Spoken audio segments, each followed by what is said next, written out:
everyone. Welcome to another episode of Frankie's Open Mic. I'm your host, Haley Overzeth of Frankie's Podcast Network. And today I am so excited to be joined by Barbara Rachko. Barbara is an artist who is featured with Vedica Art Studios. We'll have possibly Siddhant joining us. Hopefully he's not having any terrible issues, just technical and nothing serious. But hello, Barbara. Welcome. Thanks for joining me today. Hi, Haley. Thank you so much for having me as a guest on your show. I appreciate I'm it. so excited to talk to you because you do oil pastels with and soft pastels with your art, and I'm a big fan of oil pastels myself. So, for the folks at home watching who might not necessarily be familiar with you or your art, can you start and just give us a little introduction to you and Sure. your techniques and what you're working on right now? Sure. And I have one correction. I actually only work in soft pastel. I don't use oil. And Oh, they're yeah, okay. just soft. They're different in that soft pastel is more chalky. It's more powdery, and oil Hmm. pastel is a little more, I guess, more like oil paint, I suppose. Anyway, It's a little more like lipstick, I think. yeah, So it's yeah, kind yeah. of like sidewalk chalk versus lipstick. Yeah, exactly. Yeah, that's a better description. Yeah.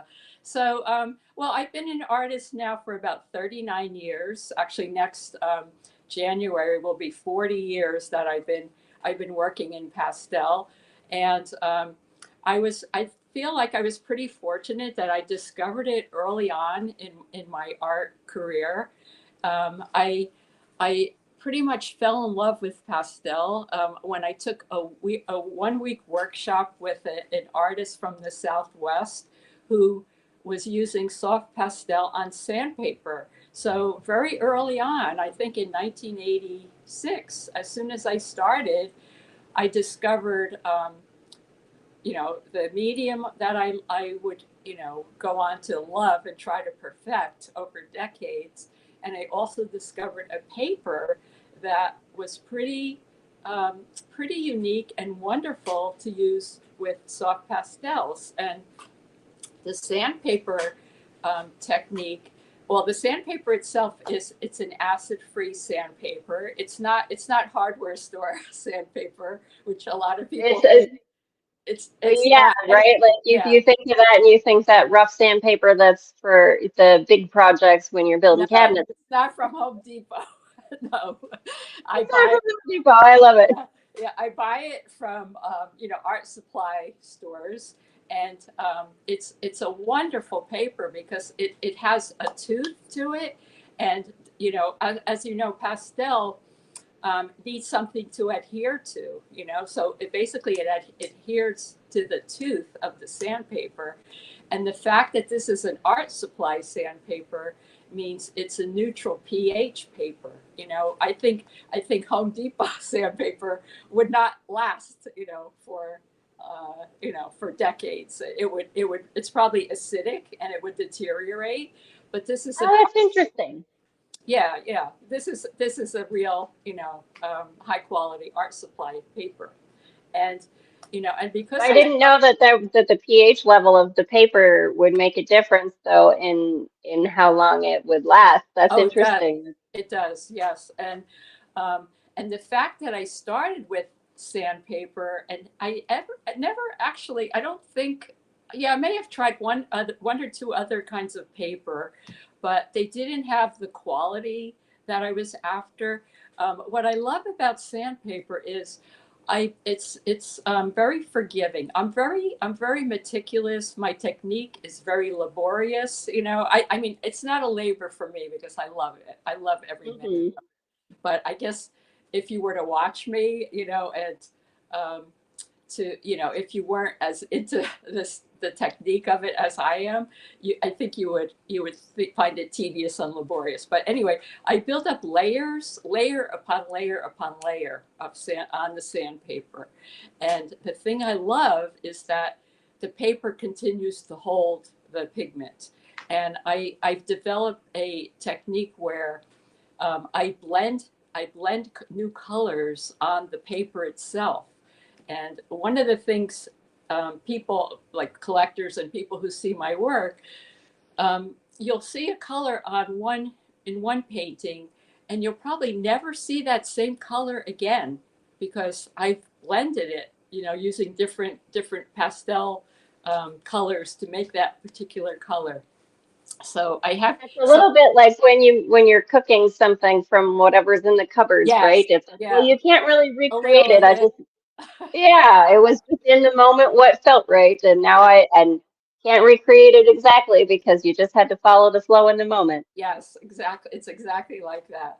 So anyway, so my technique pretty much has continued to evolve.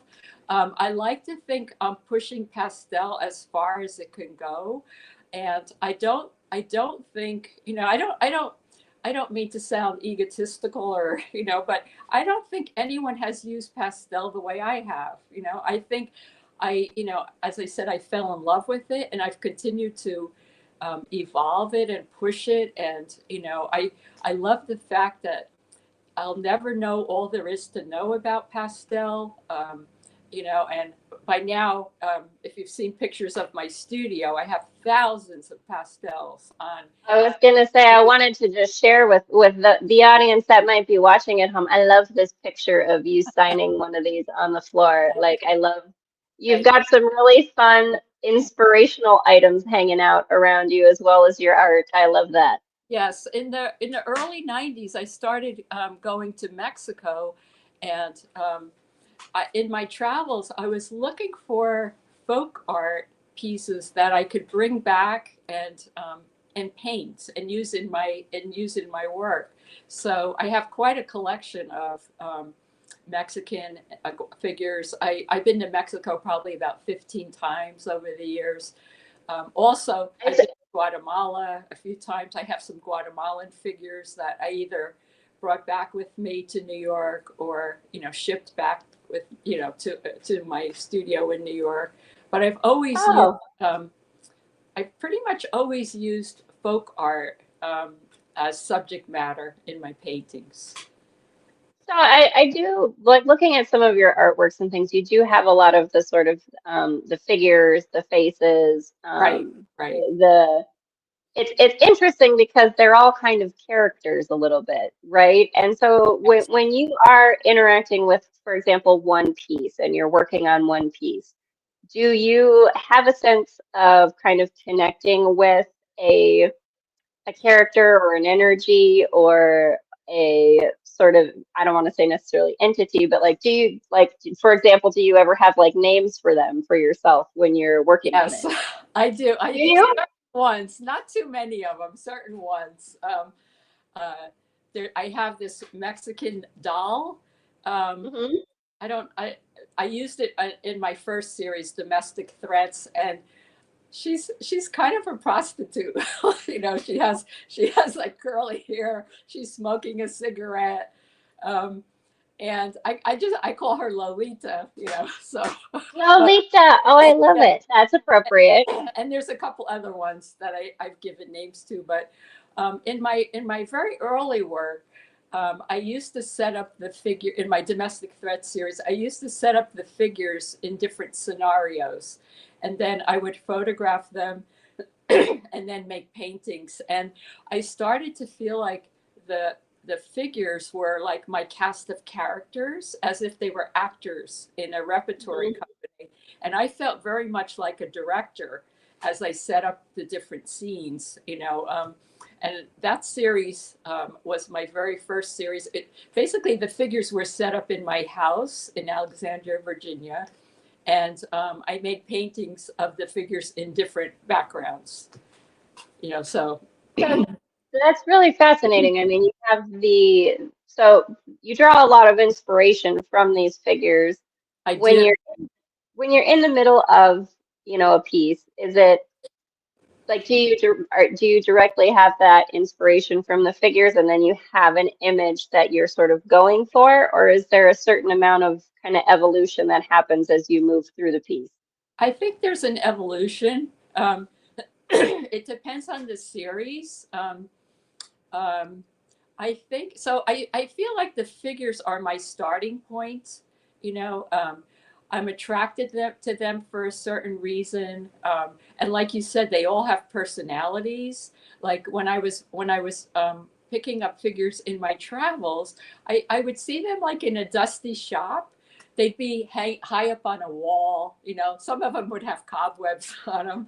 And I felt like they called out to me, like they have their colors, and I felt like they had personalities, and they were calling out to me like, you know, take me home, put me in a painting. I have some, No, I want to be an art piece too. right? I have something to teach you is what I, kind of the feeling, I feel like each of these objects, they're kind of mysterious. Like we don't know who made them in most cases. We don't know why. Many of them were used in religious ceremonies or some kind of Mhm. fiestas and things. But I feel like there's all this mystery behind them, and I feel like they've had a life already, and then somehow I'm attracted to them. They we find each other, and then I kind of Mhm. bring them back to New York, and I give them another life in a painting. That's kind of how I look at the overall I think that's so beautiful. I love that because, I'm someone who's very curious about things like that, and I love it that you say that it calls to you because there's, I think this is maybe something that artists and creatives have sort of a knack for, is to look at something like that and not just see the art of the object or the craftsmanship in it, but that there's a story to the artist or the creator that made whatever that thing Yeah, is. like how did it get here? Hmm. Why, and what's the story? I mean, I guess, maybe we're more sensitive, but every time I see some, a folk art piece in particular, it's like, wow, where did it come from? What could it tell me? If it could talk, what would it tell me? Well, and that's something that, as a writer, that is something for me that becomes really interesting, trying to sort of channel that character, that story, that creator, and where did that come from? So when you're working on Yeah. your pieces and you kind of give them names and you kind of, do you ever sort of get a sense that you maybe are able to kind of learn? Like, because you just said that they have something to teach you. Do you feel like you learn a little bit of the stories just by interacting through I creating an art? yes, I feel like I learn the stories, but I also feel like I take them somewhere else too, because um, I don't know exactly. I feel like this is part of the mystery of what I do. The figures come out more animated. They look more alive in my paintings than they do in real life, and they're more they're more intense. It's I don't know how that happens, but whenever I start a piece, and I'm usually working from photographs. When I compare the photograph to the painting, when the painting is finished, the pieces in my painting look alive. Whereas the photo is they have personality and character, but I feel like I've taken them on an entire journey. From the beginning of when I started the painting. I spent 3 or 4 months on each painting. It's a very slow, meticulous process. I spend a lot of time thinking about the imagery I'm working on. I constantly looking at it, trying to make an exciting painting, something I've never seen before, something that is unique, I guess. And I feel like I'm on a journey as I make the painting, and I feel like I take the characters kind of with me, and I always feel like when I finish a painting, um, there's sort of an inevitability about it. It's like, okay, this was the journey, and now this is the prize, the souvenir, this is the result, and Mhm. that was a finished, um, that's a finished piece. That's a finished um, part of my life, and then I go on to the next one, and then the next journey starts. It's a really interesting process for me as the person making them. It is, but it's I love this. I think it is a journey when you are working on any kind of a project, right? And because you spend so much time with those art supplies, with that Right. inspiration figure and the imagery, with what you're creating, and you give it a new life and you give it new vibrancy and you give it a little bit of yourself, right? Yes. It's a Yeah. co-creative kind of experience where you're able to add the spirit of Barbara into this story that you're following with the character, with the inspiration or the pieces that inspire the art. I That's do right. really love that. So when you're working on your art pieces, because again, I kind of think of like I like working in oil pastels, and we were kind of talking before the show Right. Right. how I enjoy the tactile nature of the oil pastels and really using my hands to make the art. And you were kind of talking about how you do kind of prefer that too to like the paint brushes and things like that. Right. Can you maybe talk about that and the sort of sensory interaction you have, and do you think that that kind of enhances that connectivity that you have to the piece and to the Oh, yeah. story? Yeah, it does for sure. So, so I have thousands of pastels that I work with. I didn't start out with thousands, but I've gradually accumulated more. And pretty much anytime I feel like maybe I'm getting in a rut with how I'm using my colors, I'll buy a whole other set of pastels, and they all have different properties. So pastel is a pigment with a binder, and the binder determines the qualities of each pastel. So some of them are more chalky and powdery, and they leave a lot of dust when I'm working because of the sandpaper. There's a lot of dust that falls on the Yeah. floor. Some of them are buttery. Some are a little more oily. They're not oil pastels, but they have a more oily kind of texture, and they all have different properties. And I find, so part of my, I guess, my craft has been spent learning all the different properties of the individual colors of the individual manufacturers of pastel, and then learning how to combine them into new colors. Because um, with paints, paints, you can have a few colors, oil paints, different, a few colors you mix with your brush, you mix different colors. You can't really mix colors with soft pastel to the extent you can with paints. So you Mhm. have to start out with a lot of colors, and then you could, mix them to a limited extent. And I mix new colors right on the painting, right on the paper that I'm working on. And that's why I had mentioned, um, I'll make different colors in different paintings, and I never repeat those colors again because I'm making them right on the piece, and I Mhm. won't remember. I won't remember. Sometimes I'll look at an older painting and I'm like, wow, how did I get that color? I have How did no I clue. Right? How did I make that magic in the moment? Yeah. It just comes out perfectly. Well, and so with the way that you work, I mean, it's not where you would blend paint and you would blend those colors together. It's sort of almost like a layered effect, right? Because when you're working with Yeah. that Yeah. chalky texture, you're not really gonna like if you try to blend it, it sort of is gonna, I don't know, does the You, chalkiness sort of like brush away? Does it become kind of difficult to work you with could if you were blend trying it. to? Yeah, you could blend it minimally. Like you could blend two colors together, maybe three, but that's it, because Hmm. because um, they're layered. So if you try to do more than that, it's a different layer. It's underneath. It won't blend anymore. So it's a tricky thing, I guess. It's a tricky thing, but Yeah. it does give you that again, working with your hands and being able to sort of touch the colors. Yeah. And Yeah. do you ever, this is something that sometimes and again, this is maybe a sensory kind of tactile as the artist interacting with the art piece.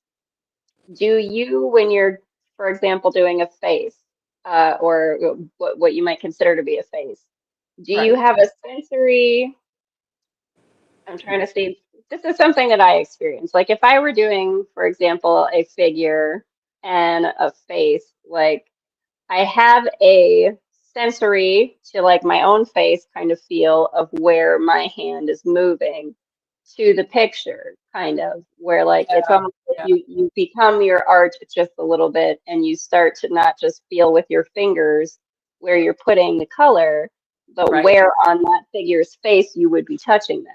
Yes. Do you get that kind of, I don't know if that's like a synesthesia kind of experience. Yeah, I'm not sure, maybe. but I don't know. I've had people tell me that my paintings are self-portraits, and I think that's true to some degree. I think every painting is a bit of a self-portrait, so I think there's that aspect. I'm not that's sure. interesting. Yeah. Well, on the painting I just finished yesterday, I noticed I had dark circles under my eyes yesterday, and the mask, I ended up putting dark circles on the mask. Like, So okay, I'm there's a little that. bit tired. So is my painting. My painting's a little bit tired today. Right.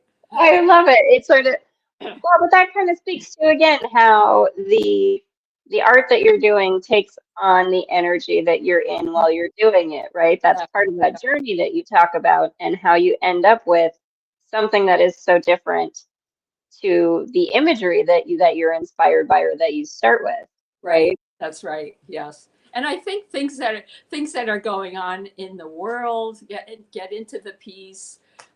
Things music I'm listening to, all kinds of stuff gets into the painting, and I do feel like paintings are veiled autobiography. I could look at older paintings and remember what was going on at the time. You know, um, Oh, really? Not everyone, but certain ones. Well, I suppose with sort of maybe bigger events that are more impactful to you, or maybe bigger. That's interesting.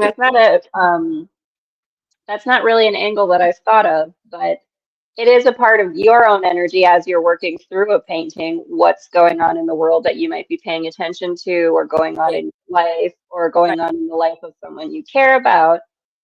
Is that something that so maybe from your perspective, again, it's kind of the stories element, right? You have the story that you're curious about, that you're trying to elicit from the imagery or the pieces or the dolls that you might be drawing inspiration from, and you're working on kind of getting the story of whosoever created that. So you're working with that story, but that's not the only story in your sphere at any given moment. No, that's right. Yeah. Right. Yeah. There's a lot of personal experience. You know, Mhm. uh, I've lived a long time. I know a lot. I like to think I know a lot. I have a lot of memories, a lot of stories of my own, and they get transferred into the painting that I'm working on. That happens. It's kind of like I said, it's kind of a magic thing. I think of it as like a magic mystery that happens. How these things that influence us, how they find their way into artwork. I don't really understand. I just know that it happens. And I'm glad it happens because I think it makes our work so much richer. Because of it. I agree. I love the mystery element of it because it's part of what sort of keeps you, if you're still curious, right? And you're still looking for more, I don't want to say answers, but sort of more data or more information or more experience, you are looking for how to keep it fresh, how to keep it new, but Yeah. also how to Yes. like, here's maybe a question. Do you have, as you, and art as a sort of therapy for people is something that I know for me, like, is a part of why I do art, right? There's something meditative about it when you get into that Yeah. flow and that Yes. magic, That's right. right? Yeah. You're very present with what you're doing. Yes. Have you have you ever had a sense of your art being something that helped you process maybe something happening in your life or a story Oh, happening? have I? Oh, have I? Um, yeah, well, I lost my husband on 9/11. Um, my Oh, husband, wow. my husband was on the plane that crashed at the Pentagon, And we were newly married. He was only 48 years old, and I kissed him goodbye, and the next thing I know, he's gone. He's gone, and um, I often think, if I didn't have my art, I don't know how I would have dealt with losing him. He was the love of my life. He was my soulmate. We were supposed to be spending the rest of our lives together, and it was a tremendous shock. But after so many months went by, I was finally able to get back to my studio. I would shut the door. I had no radio on. I had no phone. I just immerse myself in my work, and slowly over time, that helped me heal. That helped me continue on, and I just think, what would I have done? I don't know. I probably, I mean, people become alcoholics, drugs, Well, that's such, I mean, and what a, I mean, I'm so sorry that you experienced that. That's such a, Thanks. that's one of those things that, people watch an event like that from a distance and they feel how gut-wrenching it is, how heart-wrenching it is, the pain and the weight of that. And it's a event that sort of, and I don't, talk about it as much or as little as you want, but that's that's a very big, heavy It was, experience to have on a personal level, but then to have it be something that is yeah. so shared and global. It was hard. It was really, really, really hard, really hard. And the fact that, you know, there's so many, even now, there's so many reminders, I'll be in a movie theater, and all of a sudden they're showing footage of the plane crashing into the World Trade Center, or some kind of, and I've gotten used to it at, this many years later, but there's so many times. I was in Japan last year, last April, around this time last year, and I'm on this island. It's called Naoshima. It's an art island with museums and art, galleries. And I walk into this photography exhibition, and beautiful, beautiful work, but there's the World Trade Center towers, in the photograph. So I would never know, like, these things just pop into my life. And um because it was such a world catastrophe, event, Well, and that's so there's constant reminders. Not, I don't want reminders, right. but they're always there, And so. you don't know when they're going to show No, up. And no. so that is something that, and I really do thank you so much for sharing that, because that's a really painful experience and difficult That was, yeah, to that have was, to sort of reopen that wound every time you see that imagery. But I mean, I do think it's such a testament to, again, the magic that is the mystery of art, that you can find so much healing in being able to delve into that when you've experienced something that, yes, that is one of those human experiences of how do I carry on from this? exactly. And I you was still, so thankful I had my art to just immerse myself in. As I said, I don't know what I would have done otherwise. It's what healed me, so and sorry, anytime. so. No, I really do appreciate you sharing that, because that's such, I mean, it's so relatable, and on a broader scale, when you are able to transmute the painful experience you had into something that is really beautiful like that, you can show others who shared that experience. Again, that's a global event, and there's so many people who lost someone, and there's a lot Right, of pain associated to just even the ideas of it, right? Like you're saying, you see an image of it, or you see photography of it, you see videos that happen in movies where they're referencing it, right. and like there's so many people that were affected by it, it really does reopen that painful wound again. And to have something that you can sort of turn to transmute that energy from something painful into something beautiful, I mean, that's such a service to humanity that you're able to do that, even just for yourself individually. For, it does have an effect on the collective that you're able to do that. So Yes. that's really beautiful, and I really do appreciate that you would share that. Thanks.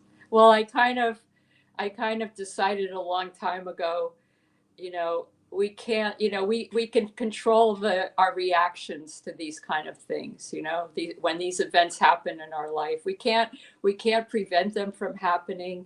I had a similar, I mean, nowhere near like that, but during COVID, during the lockdown, people were freaking out, oh my God, this, this and that, fortunately I didn't get sick, but I had 9/11 to refer to. I said, wow, I made it through 9/11. COVID, that's nothing, I can do this. for me. Yeah, that was like, wow, I have more time to spend in my studio because everything's shut down. I can just go to my studio and work without distraction. So, people who, I guess, who weren't artists or didn't have some other outlet, were, pretty distraught during COVID. But I was like, this isn't so bad, So Mhm. I guess I have a lot of coping skills, for these kind of, um, these just kind of sort of events, now, having Well, been I think that's something that, so I was the same way during COVID for me, where I was like, I don't have a problem with this shutdown. I have so right, many things I'd like to work on. Like right, I got into some of my own art and doing that a little bit more and playing with it. I did more of my writing. I was doing more of my knitting and right, playing with like the yarn dyeing that I like to do, and I think for a lot of folks that sort of being forced to be shut in with yourself, right?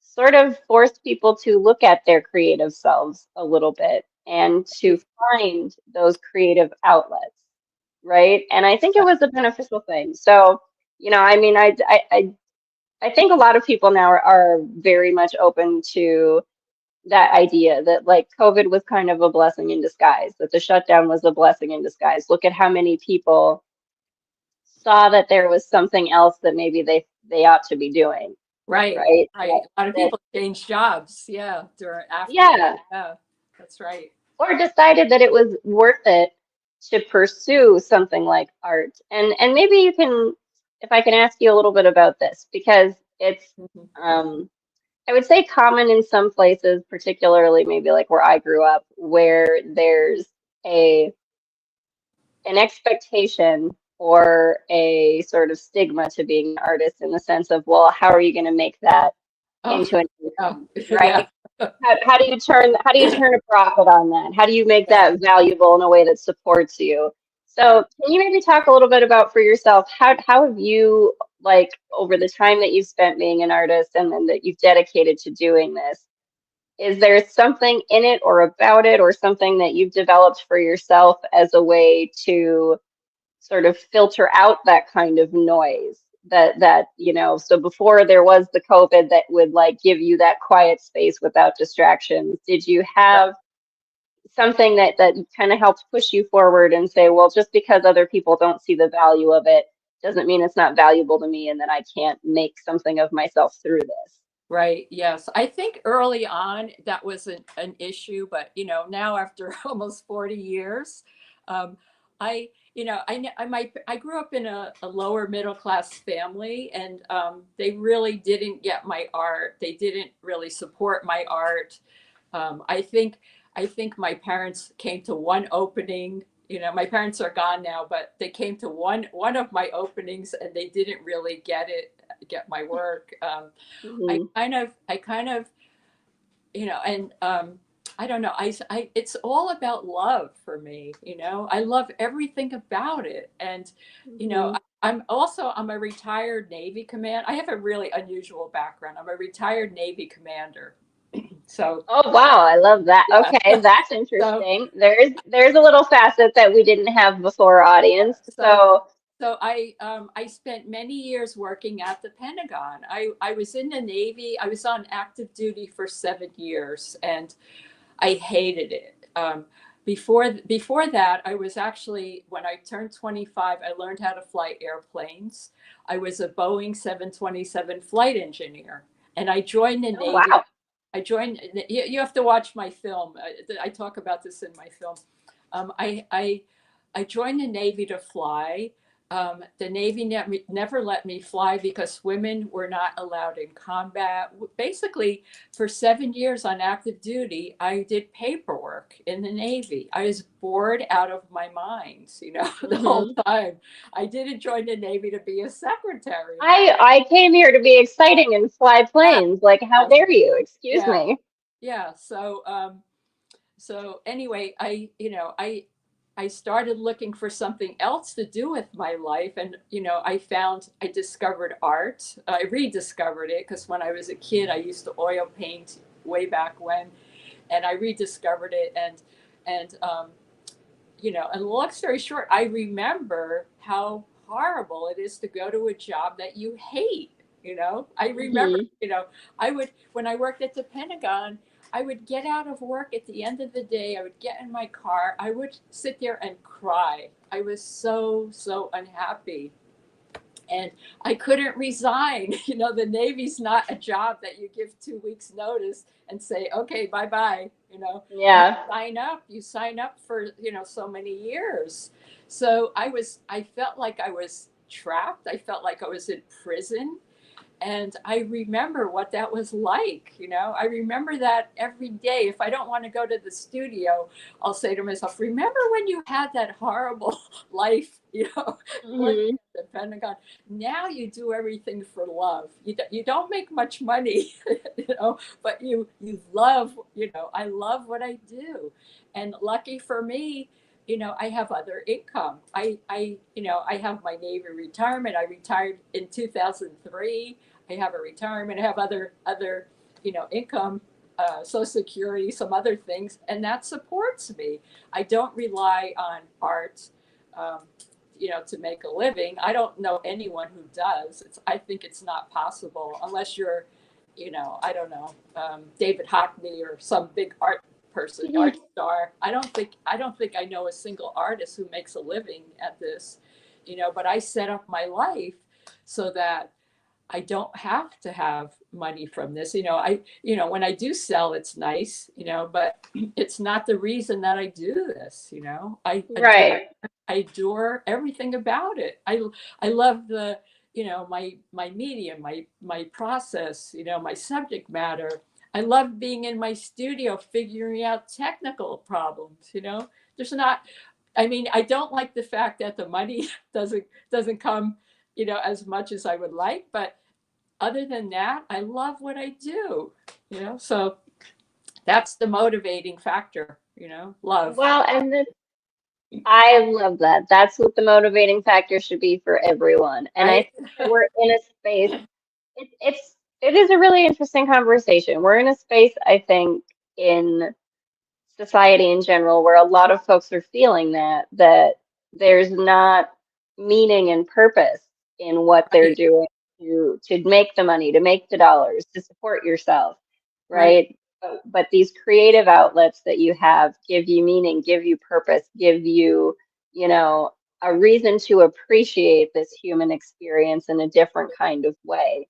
And so it's interesting to me also kind of I guess the question is, and I don't know that anyone has the answers, but I think we're getting there as a collective.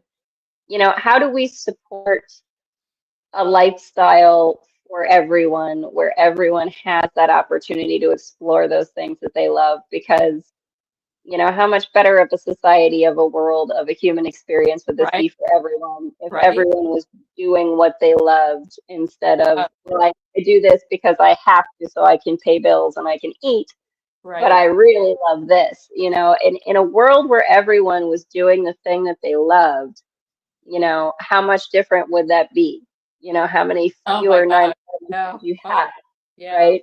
Yeah, it would be. And how much easier would it be to heal from a difficult thing? Because yes, in this human experience, you're going to have tragedies that happen. They're not always going to be that big and that heavy, Yeah, right? But you don't escape this human experience without contrast. None of us do, right? right, right, That's just a part of it. But in a space where you would be able to focus on the things that you love, right? And maybe you can kind of talk about this, like again, the value that there is in you sharing your story, for example, and sharing your art is that it does show other people that there's a value in doing it for the sake of doing it, right. not And for that the is possible. that Yeah, and it's possible to do a thing because you love it. right, right. How more people can do that? I don't know. I mean, um, I figured out a way. I mean, I don't have any kids. I think that's a big one. You know, Hmm. I don't. I just have myself to worry about.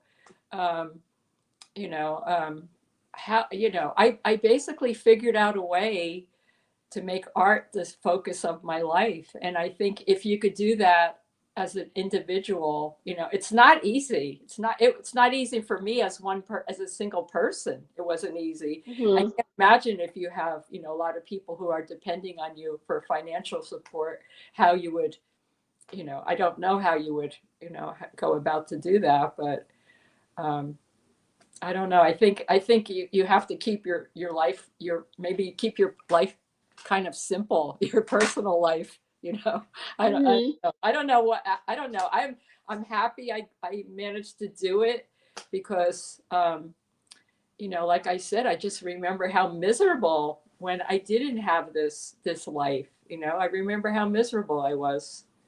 And It's I wouldn't change again, my life. I love my life now. I wouldn't change it. I travel when I want to, and I have a show coming up in Paris in June. I can't wait to go. yes. So do tell us a little bit about that. Let's jump into that because you do have a number of different shows kind of coming up. I know you've got June Paris, and then you're looking at an event in August. So can you talk a little bit about what you have coming Yeah, up that's exciting? yeah. The August show is on hold for now, but the June 5th we have an opening in Paris. I don't know the venue yet. Actually, I haven't talked to Siddhant about it, but it's a continuation of the show that we did in February at his Hmm. gallery in Mumbai. We had three artists. In that show, and I believe we have five artists that will participate in Paris. But the show in Mumbai was fairly successful, and there was interest. I think a gallery or some entity in Paris was interested in bringing the show there. So Siddhant is making arrangements to bring the show to Paris with the addition of a couple of artists. So that's kind of all I know about it at this point. But I'm Well, excited. but that's So that is exciting. uh, And so you have done some other shows and openings that you do with other artists, and we've got this later. We've got Fina tomorrow, and we've got Susan who's going to be right, with us on Friday. right. Can you maybe talk a little bit about when you start to collaborate and interact with other artists, right? How does that sort of enhance what you do? Oh, that was, I hadn't done this before. Before I started working with Siddhant, he and I started working together last June. And he put together this show in February that the three of us, Susan and Fina and myself, were part of. And that was an unbelievable experience. It was so, we didn't, none of us knew each other. I mean, Hmm. Siddhant had a relationship with the three of us, but the three of us did not know each other. And it was such a beautiful collaboration. I have so much respect for their work. Our work is very different. Um, Fina's a performance artist. Um, Susan was exhibiting black and white charcoal pieces. My work is pastel and colorful and kind of wild. But the three Very we vibrant. we combined in the show thanks to Siddhant who had like this overarching vision of Mhm. of the tie-in between the show, and we felt like he was like a conductor. We're like the musicians, and he had Mhm. the overall vision and put us together. And it was a beautiful experience. I didn't get to meet them. I didn't travel to Mumbai, but we're going to all be in Paris. So I'm really looking forward to meeting them in Paris. That I In can't wait. person, Yeah, I love it. I think it is a brilliant thing that you guys are doing that to bring artists together and to collaborate in that way and to like it's fascinating to me as an artist and as someone who is, a writer and a creative, right. because again, like the podcast space is something that's part of why I enjoy it because you get so much connectivity with other people and you get so much of that interaction. Right. And so I guess I kind of wonder, do you have, as you're kind of going through this collaboration with these other artists, does that is there something kind of new that has been sparked or that you see the possibility to spark in you for your own art just in having those different influences from other artists as you're showing your art? It gives me a different perspective on what I'm doing. Like I see it through, different other artists' eyes. I'm seeing a little different, my work differently. I don't know if it'll change my work in any way, but it's just, I don't know. It's just been a wonderful connection. I think at this point, I sometimes feel like, I kind of plod along, in my work. I do one painting, then I do the next painting, I do the next painting. I don't see a lot of change that's gonna like suddenly happen because I've been working so long. Um, Hmm. so, I guess we'll see. I guess we'll see, what comes out of collaborating. But the collaboration is like that came after. It's not like I'm making the work in collaboration. We did the show Hmm. in collaboration, but the work we're all doing in our separate, studios. So Would you ever entertain doing something that would be a collaborative work? Like this is, because this is something that kind of interests me and I've done with a couple of friends of mine where I'll get out my oil pastels and I'll be like, okay, oh, you start on that side of the paper and I'm gonna start over here and then we're gonna rotate and like kind of work on the same piece together, but without a plan for what we're doing, yeah, right? It's a little bit experimental. I do really I love the idea of kind of interacting with other artists and other, creativity, right? It's when you're blending those energies, Mhm. right? It's again, there's a kind of a different sort of magic and mystery that you can True. explore. It's like Yeah, being able to explore from another facet, like you're saying, because you have the perspectives of these other artists who have different mediums and different interpretations of their own art, right? And then you've got a different interpretation of your art than what they might have. that's It true. Yeah, it yeah, kind of keeps it a little bit fresh for you, right? And like yeah. maybe for you, it might kind of it might just help you further delve into what is already yours, right? Yeah, maybe. I mean, it might work as like a fun exercise, but I don't know. I'm a bit set in my ways. I have to admit. I don't know that I'd want to do that like as a finished piece. I'd have to like experiment and play around, and it would be fun to try though, for sure. Hmm. No, I do. I love the collaborative aspect of it. Mhm. So I know we're coming up to an hour. I feel like we could talk for another hour. You've got so much Yeah, this is fun great. energy. I love this. This has been wonderful. But so Me just too. for the audience, we've got your links in the description. Folks can find your documentary True Grit on YouTube to be able to learn more about your personal story and Great. also your website to see your art and Vedica Art Studios. But would you have any other maybe just kind of parting wisdom, like as an artist and as someone who has been delved into your art for as long as you have, for those out there who are maybe aspiring artists, for those out there who do it because they love it, but maybe feel discouraged when it comes to, again, the money angle or who's going to see it or who's going to value it. Mhm. As an artist who does it because you love it, like what advice would you give to those people, or what would you tell the audience watching if they have something in them that they just haven't been able to get out yet creatively? I think just find a way and do it because I feel like I have such a rich life, you know, because of art. I have friends I've made in different countries because of my art. I've connected, my work is connected with people around the world. I feel like it adds so much richness, you know. It's a wonderful, you know, it's a wonderful way to spend your time on earth if you can if you could manage it. You know, the money thing is a big issue, but if you could figure out the money thing, you know, um and just, you know, spend your life as an artist, it's pretty great, I have to say. I love it. It's pretty great to do what you love, right? Yeah, Because yeah. there's more to love in life when you keep doing what you love. Yeah, I never worked so hard, you know. I don't feel like I'm working. I put in long hours and I adore every minute of it. So, you know, That is maybe what's that better is than that? what's better than that, right? Like just spending hours with a thing that you love and being able to Yeah, see a finished product come out of it. And right.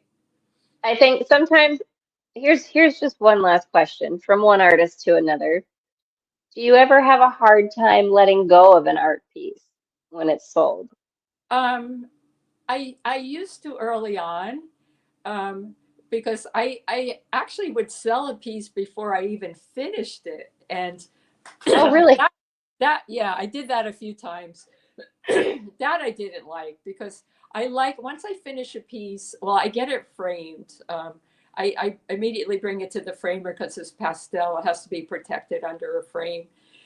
Hmm. And I like to keep it around to look at after so that I can learn, you know, I can see, oh, I could have done this maybe a little better. You know, I should, you know, I would have done this now, but I like to keep it around to learn from. So, you Hmm. know, the couple times I sold stuff off my easel, I didn't have that experience. You know, I didn't get to learn from the piece, you know, so Hmm. that I kind of regret. But now at this point, like, you know, by the time 4 months have gone by, it's like, okay, you know, I've seen enough of you. You could go out in the world. I'm done with that one now. Like I've gotten everything I can get from it. Right. It's time for someone else to get something out of it. Yes, exactly. I love it. That's so great. Barbara Rachko, thank you so much for joining us today. I really have enjoyed this conversation, and I'm Thank excited you. for you to come back this Saturday for the panel with Dina and with Susan. So, folks, thanks so much for joining us in the comments and who've been watching, and thanks to those who will watch this later. Do tune in with us tomorrow. We've got this series is running tomorrow, Friday and Saturday, 10 a.m. Central Time, and join us. Barbara will be back with us for the panel on Saturday. And I am just so excited to delve more into this life of an artist because I think so many people, again, out there who have a lot of creativity in them, but maybe need a little bit of support and encouragement to go out and do it. I love seeing people who do what they love because they love it. So Yeah, thank you, Barbara, for joining us Taylor. today. I really enjoyed this a lot too. Thank you so much. Thank you. I'm so glad. Thanks, everybody, so much for joining us, and we'll see you again tomorrow for more. Thank you, Barbara. Bye bye.